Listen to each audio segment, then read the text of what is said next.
കാഞ്ഞിരത്തിൻ്റെ ഇല കൊണ്ട് വളരെ എളുപ്പം ഉണ്ടാക്കാൻ പറ്റുന്ന ഒരു കാറ്റാടിയാണ് ഇത്.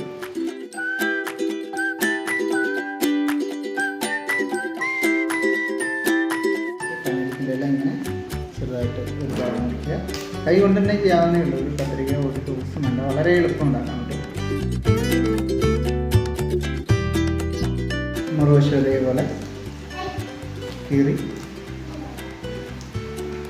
എടുക്കുക. എന്നിട്ട് ഇതുണ്ടല്ലേ, ഇതിൻ്റെ ഇലയിലും മുറിക്കുമ്പോൾ ഈ മുള്ള് കുഞ്ഞുങ്ങൾക്ക് കളിക്കാൻ വേണ്ടിയിട്ട് കാറ്റാടി ഉണ്ടാക്കാൻ വേണ്ടി തന്നെ പ്രകൃതി ഒരുക്കിയതാണെന്ന് തോന്നുന്നു.